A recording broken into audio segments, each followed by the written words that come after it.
We all think, well, if God tells us all to go, we should go. We should be involved. But maybe we should be involved differently. Maybe we should come alongside those people from other nations and help to lift them up.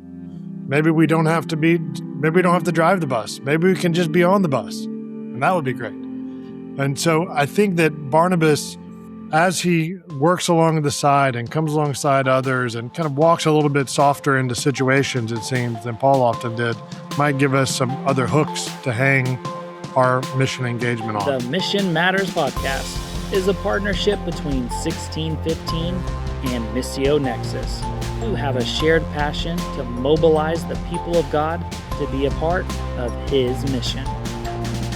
Greetings and welcome once again to the Mission Matters podcast. I'm Matthew Ellison, and yes, I am joined by my good friend and co-host, Ted Esler. How's it going, Ted? Yeah, it's going good. I'm having a productive work day. It's fun to take a break and have a fun discussion in the middle of it. Yeah, that's great. So today we are looking at the power of intentional encouragement and how it can radically transform your leadership and relationships. Joining us is Josh Irby, a veteran leader with Crew, who has spent decades equipping people to live out their faith with purpose. He is the author of the powerful book, The Barnabas Factor. Josh, it is great to have you on the podcast today. Thank you so much. Glad to be with you guys and have this conversation. I hope this is a really encouraging conversation for all of us, as we're kind of centered on that topic. Hey, Josh, let me just start with this question. Why did you decide to write this particular book? What was it that kind of tripped your trigger? I got to write on this. Yeah.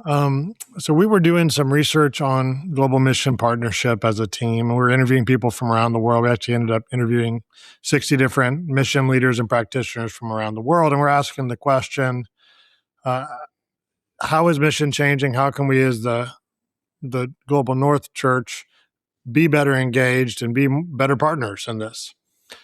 And around that same time, I was reading through the book of Acts in my personal time.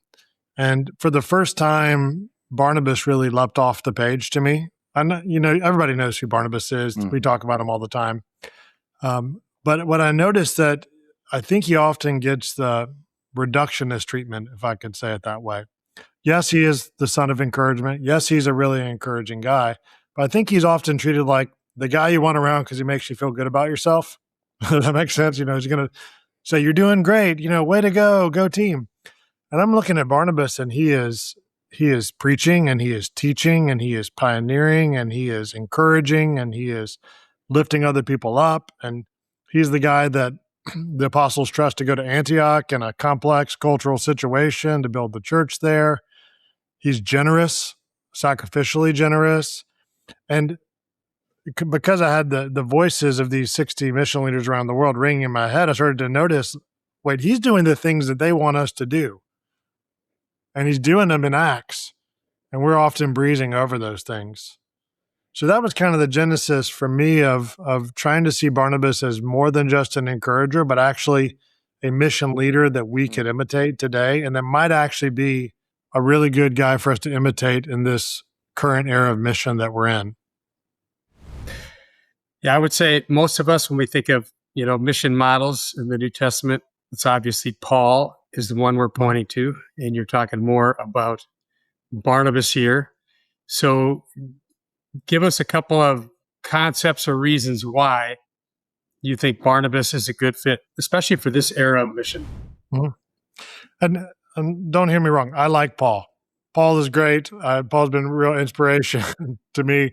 But Paul's mission was to go and plant the gospel in places where the name of Jesus hasn't been preached, and not to build on someone else's foundation. And there were a lot of places to do that in Paul's time. And there's a lot of places to do that in periods of mission history. But there are less and less places like that today where there's not already a church and there's not already other people from other nations engaging. So that's one reason why I think we need to look at Barnabas as well as Paul. And I think, in today's world, you're a church, you're wanting to engage in mission, and you hear a message like, people are sending from everywhere to everywhere. And the places that used to be mission fields are now a mission force. And we've all heard this many times. But sometimes the church thinks, well, maybe we should just sit back. Maybe we don't need to be involved anymore, which really is like saying, well, if I can't be the first pioneer, maybe I shouldn't be involved. But, we all think, well, if God tells us all to go, we should go, we should be involved. But maybe we should be involved differently. Maybe we should come alongside those people from other nations and help to lift them up. Maybe we don't have to drive the bus. Maybe we can just be on the bus, and that would be great. And so I think that Barnabas, as he works along the side and comes alongside others and kind of walks a little bit softer into situations, it seems, than Paul often did, might give us some other hooks to hang our mission engagement on. So building on this idea of from everywhere to everywhere, in your book, you describe this massive shift of the center of Christianity to the global South. So how does this multi-directionality of missions challenge the older Western-centric models of from the West to the rest? Yeah. Well, if I was to get on a plane and go to Murtala Muhammad Airport in Lagos as a missionary, I better watch out and make sure I don't run into the Nigerian missionaries at the airport leaving to go reach people in Europe. And that's just a reality we didn't have to think about before. And so I think we have to think about that reality. So my first mission experience, 22 years old, get on a plane, move to the Balkans for a year. 8 of us on the team were all early 20s Americans. Okay, that's one kind of team, right? I know of a team in Europe right now that has 7 nationalities on it. That just demands a different way of thinking about how we do the work. And so you look at the situation in Acts where the Greeks are beginning to come to know, Greek-speaking folks are beginning to know Christ at Antioch. And we've all been a part of building movements or things like that. And you know that moment when stuff's starting to flower and you're like, please, God, don't let me mess this up, because it's one of those moments where this can really grow and we can throw fire on it or fuel on it and it can grow, or we can do the wrong things and really squash what the Spirit's doing. I think that was one of those moments because you had cross-cultural complexity, you had division, you had all the theological questions that later come up in Acts that they had to deal with. Who are we going to send who we can trust to teach them, develop them, and help them become the Antioch that becomes the sending church in Acts 13? Well, they sent Barnabas. So there's got to be something there about him that I think can help us to think about how we engage and walk differently into these diverse situations, increasingly diverse situations we find in missions. Josh, sad sam mislio da možemo razgovoriti na ovom jeziku, jel? Možemo. Nema problema. So we both speak Serbo-Croatian. It's kind of fun to have somebody on the call like that. A question here. When it comes to these types of relationships, I think it's fair to say that the Western Church has at times not been encouragers, but discouragers locally on the ground. I feel like I played that role when I worked in the Balkans numerous times that I could point to where I've done that. Do you have any examples of things that we've done historically that, we need to own up to? Which, yes, I have many stories about that, and many from the Balkans. Actually, one of the... Don't tell any about me, please, though. Okay, not about me. Yeah, I have a lot of stories about you, Ted, that have lingered on later when I was there. No, one of the authors on this book, because the book is written by 12 different global authors. One of them is from Bosnia, my pastor and friend Slavko. And he has had to call me out many times. And having a friend who can call you out is about the best thing you could have in you're trying to engage in other culture. But, well, here's just some off the top of my head. You have money. We as has been written about a lot, money is powerful and money can drive mission and money can complicate mission so many times. I think probably the easiest way is thinking that because the money came from us, that we're actually the wisest person in the room and the one should make the decision about how the money is used. Almost like money buys us the chairman's seat on the table. And that I see that happen all the time. And I raise money, I give money to mission, I do a lot of things like that. And so I am constantly wrestling with, Lord, how can I use this in a way that moves your mission forward the best way possible, that doesn't slow it down? And so much to think about that. Another one is we think that just because something works in our context, that it has to work everywhere. So because it works at, for example, my suburban church, then we should export that to other countries in the same way it is. And this is, I've known of a large church that would only support churches around the world that do church the way they do church. Well, that's different in Bosnia than it is, in Boston. It's going to be different. And so we can get so tied to our methods that we're really exporting the method and not the message that the method's supposed to point to. And so it's stripping down that. See if I can stay with M's here. Materials. I think materials is another problem we have. We kind of have a produce and export model on our materials. So I'm going to write this, and I'm going to translate it and then send it around the world. And that was one of my convictions. My original idea was to write this book myself because everybody in the world needs to know what Josh thinks about Barnabas and learn about that. In the end, through hearing from these global leaders and realizing how we don't platform their voices as much as we could, I shifted to having 12 different global authors write one of each chapter, which incidentally is a harder book to publish because people like the one author, known author book more than they like the book that I actually think is more helpful for the mission world, collecting the thoughts of people from around the world and amplifying that. So in some ways, we need to move from produce and export to a listen and promote model, and maybe in a way where we're listening, we're connected to the world, listening to the world, we hear something and then promote that and amplify that to other voices. I think maybe one more is who is in the room when the decision gets made?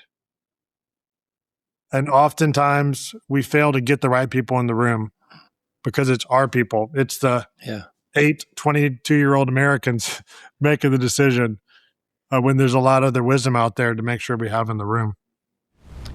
So you lost your alliteration there. You had money and methods and what else? Materials. Okay, let's go with meetings. Who's in the meeting? Oh, that's there we good. Go. Thank you.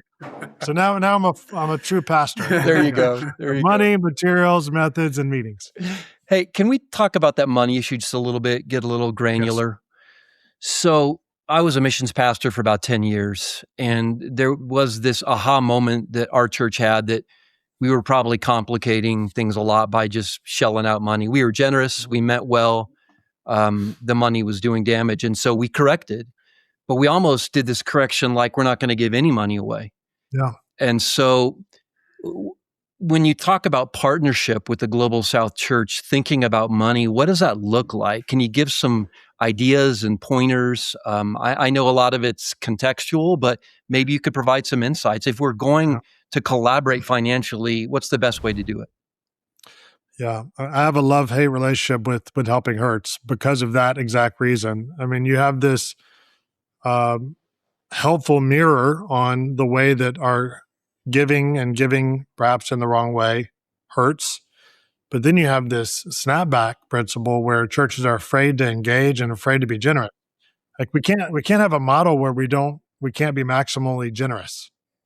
So even with Barnabas's story, I mean, the first thing we hear about him is he sells his field, his security, his retirement plan, the thing that was anchoring him down. He sells it and gives all the money to the church. So we got to be maximally generous, but we can't stop with our generosity. We have to really look through the whole process and think about how is this playing out over time.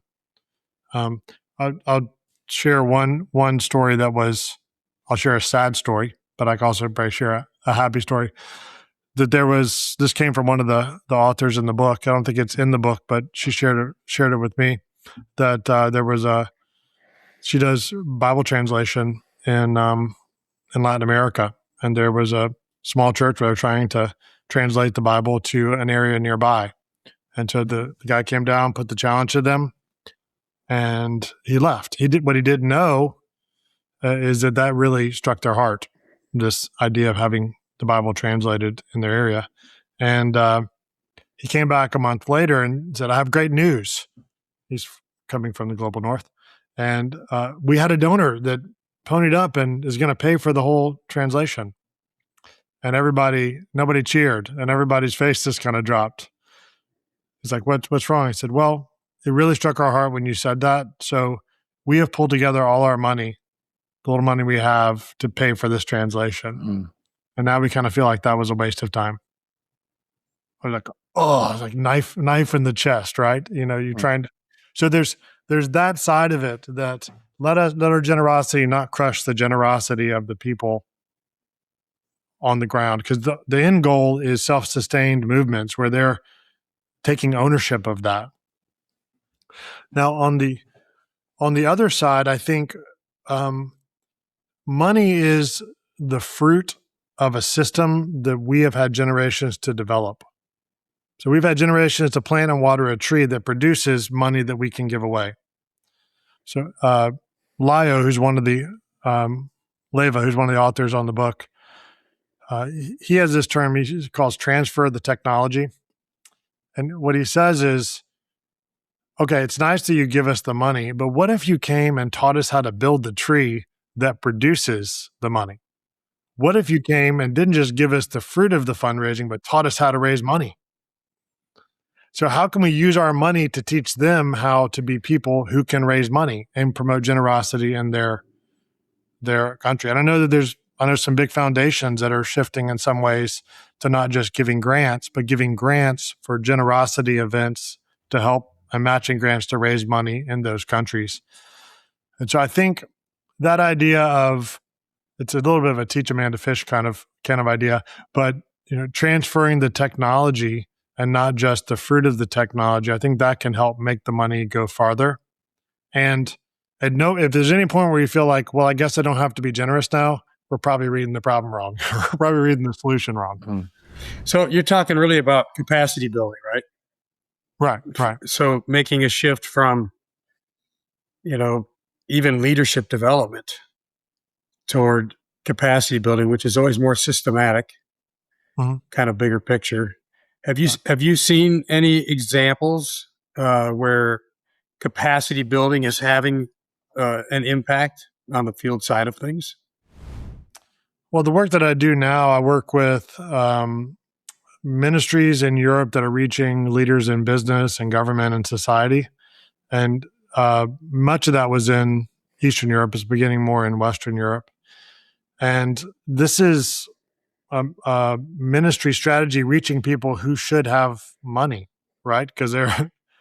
And yet, because this is a global strategy, there's almost this feeling that it has to come with money in order to do it. So we've been in a process with countries in Europe and these ministries in Europe of helping them to be involved in the process of raising the money, because we want to help expand it and give some money for that. And we've seen great success by helping to fund expansion. But early on, involving them in that process, that's part of the transfer of the technology idea. But then also challenging them and say, okay, let's think about how you're going about your ministry and how that could be more a self-sustainable model. Just a basic example. You do an outreach for business people. Maybe it's not free. Maybe they pay to come. And because that's a more sustainable model. And then because part of what I do is mobilizing people who are leaders in business, government, and society to go help with that. We're not just mobilizing their money, which that's one way. We're actually mobilizing them and getting them side by side with the leaders in those countries to help them think about these problems. So mobilizing the whole person and not just their money, because those business people have a lot more to say than just just to write a check. Yeah. So you suggest in your book that an empowering leader intentionally makes themselves increasingly dispensable. I had a sabbatical 2 years ago, and my sabbatical coach suggested that I need to be thinking about obsolescence. And I'm like, what? I mean, don't you love that? Oh my goodness, and he took me to John, I must decrease that he might increase. And so I'm 55. I'm thinking about those latter years of life. Like, how do I empower others? I'm not the center of attention. How can missionaries focus their leading to, this is on that building capacity thing, but making themselves dispensable and empowering local leadership? So I had a suspicion, so I did a little research on this, but Christian executives move away from their position 5 to 10 years later than corporate executives. So we're looking late 60s, early 70s is when they're letting go. And then for founders, I think it's even later. Do you think that's a boomer trait? It might be. We need to run the clock a little more to see how it plays later on. But I don't know. Do you guys feel like there's a bit of a challenge to let go among that generation? 100%, I would say. We've seen it. We do compensation studies every single year. And so we collect longevity numbers and all this kind of a thing. And it is definitely true that ministry leaders hang on longer than business people. I don't think there's any doubt about that. But I would also say that a lot of ministry leaders enter into leadership roles at a much later date. Okay. So I don't know if this is just a shift in terms of how much time. But I think you're right on in the observation based on the data that we've collected through the years. We actually just running analytics on this very question last week.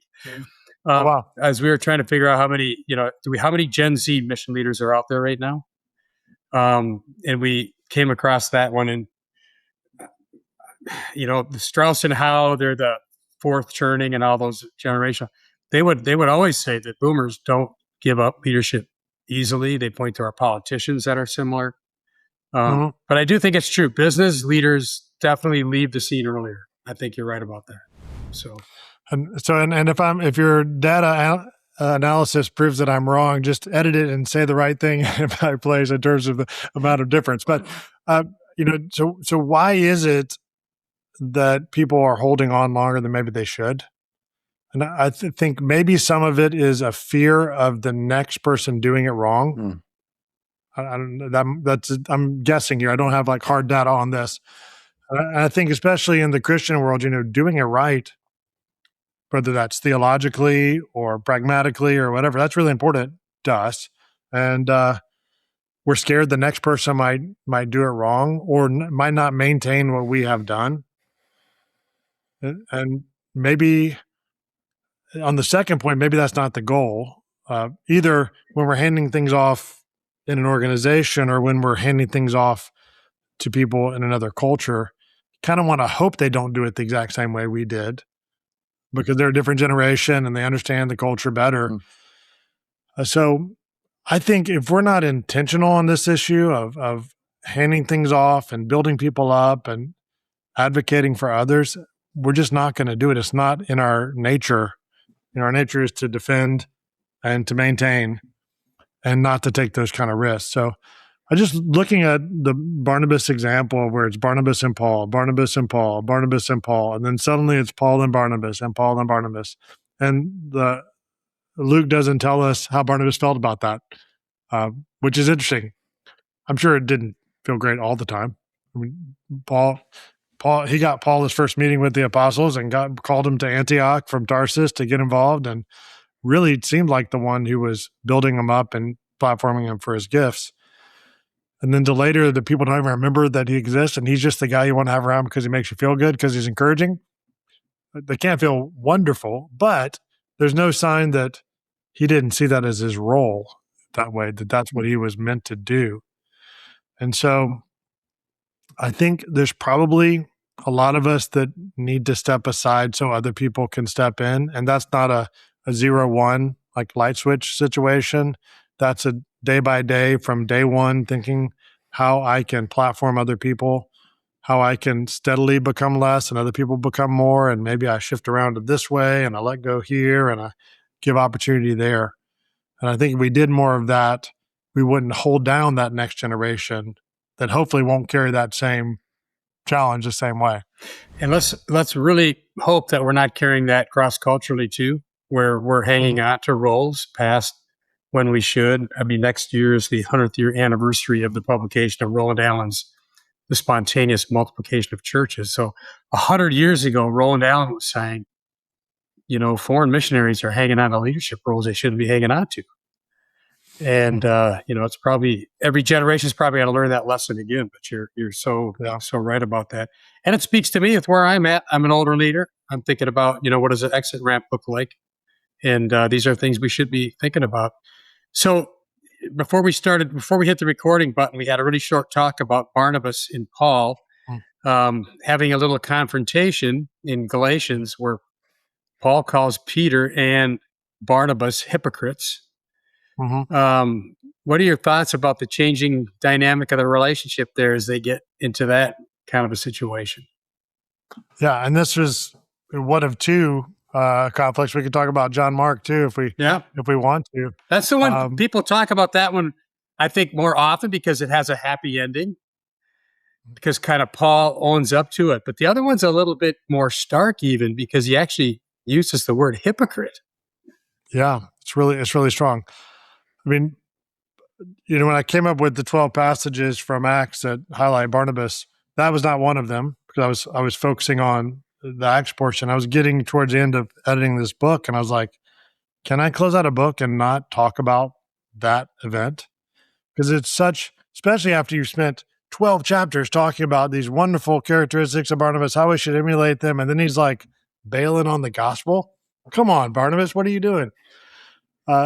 To me, one of the messages of that is none of us are above that. I just think that we need to come into this situation with a little bit of humility, that all of us are a couple steps away from Paul calling us out as a hypocrite. And he didn't bail on the theology of the gospel. He just changed his action and started sitting with the Jews and not the Gentiles because of this pressure culturally. Maybe he was overly concerned with trying to work things out. He was out of step with the gospel in that sense. So he wasn't living true to what he actually believed. And some of my best partnership moments is when someone does that for me. I had a Romanian friend call me up, hey, Josh, we got to talk.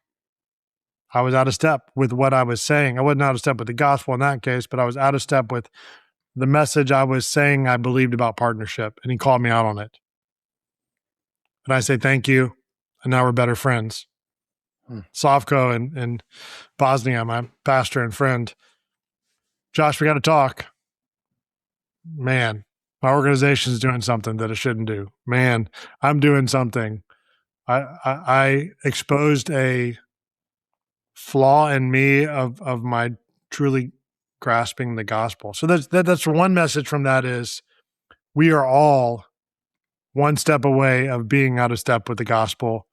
Let's come in with humility and let's embrace it. Let's thank the people for it and let's grow. The other side is that what a great relationship Paul and Barnabas had that they could do that. It's doing what we just said before, that Barnabas was able to help Paul grow to the place that Paul could call him out. Like, may that be true of all the people that we are advocating for, discipling, mentoring, whatever, that they could turn the table on us and call us out. And in a positive way, you see that in Antioch in Acts 13, then Paul and Barnabas are sent out. Who sends them out? The elders that they trained up to be elders. So they did it right there, that this great missionary sending, they submitted to the fact that the Holy Spirit spoke to the elders to send them out. They didn't go through Paul to, hey, by the way, elders, the Holy Spirit said, no, the Holy Spirit spoke to them and they sent them out and they submitted to that leadership in a way. That's another beautiful picture of that same thing you're mentioning, Ted, of this raising up people that one day we might look up to. I think that's a pretty big success in terms of what we're trying to do here. So you talk about your personal journey and how you transgressed every principle covered in the book. You've hit on some of those things already.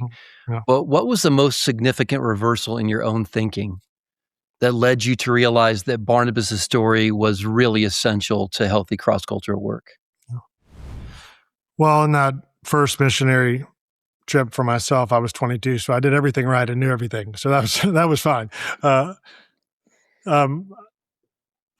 And I want to say, praise the Lord for an organization that would trust a 22-year-old to go on mission. I don't want to speak against that at all. And may we continue to do that. Amen. If Jesus says to go, we should go. And we're going to mess it up like Barnabas did, like Paul did sometimes, but better to obey Jesus than to be overly concerned about not getting it perfect. But as I've grown older than 22 and had more exposure, I think it was my time in Bosnia probably was the biggest one. And operating at a different pace of life. I mean, my college training is in industrial engineering. I like projects and systems, like to make them fast and efficient. I like them to work the way they should work. Well, guess what? Missions doesn't work like that. Missions works at the pace of relationship and God's work in the situation, and being able to submit to that for a bit and then be more relationship forward and less project forward. Mm-hmm. That makes sense? Yeah. Oh, yeah. And to see how God just changed my perspective of even my own life and what's important in life, like not even what I get done for God, but what God does in me and who I get to be around in that process. That relationship was really, really powerful. So that Bosnia experience opened my eyes to, I would say, some blind spots in my own life. And then that research project of just really opened my ears to hear what the global church is saying about how we partner together. And having friends like Slavko who would say it directly to me and say, Josh, I think you can do better than that. That's really good. Bosnia is it's a tough place to work. It's,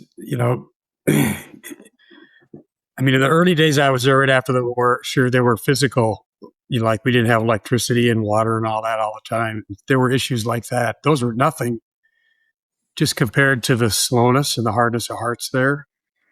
Mm-hmm. And that kind of an environment will kick the stuffings out of you. Mm-hmm. Yeah. And when you see the faithfulness of the few Bosnian believers, mm-hmm. You can get on an airplane and go somewhere else. I mean, that's their life. It's where they're living. Mm-hmm. Boy, that is it does reset your frame pretty substantially. And it changes how you perceive yourself in terms of what you can do for Jesus. It kind of destroys that way of thinking. So the thing that really kept me going for the 11 years I was there was Jesus told me to be there. And just coming back to that, Jesus told me to be there. I'm showing up every day. I'm bringing the best that I got. I'm open to learn. I'm going to be faithful. And I think this, we have a bit of an industrial mentality often in the West to mission. I won't get too much into some of the language that we use that's very industrial. And Jesus has a lot of farming language. And Jesus kept calling me to be the faithful farmer, that I'm going to show up and plant the seed. I'm going to till the soil. I'm going to pull the weeds as best I can. But I can't make it rain. I can't make the sun shine. I can't make the seed grow. That's on Jesus. But I'm going to be where he tells me to be. I'm going to show up. I'm going to do my best. And so when I had to leave in 2020 with the pandemic and all the things going on with that, I could leave knowing that I showed up and did my best. And so that's sort of looping back around to Barnabas being out of step with the gospel. I mean, obviously, I think if he could get a do-over on that, he would do it over, right? I mean, that was a mistake.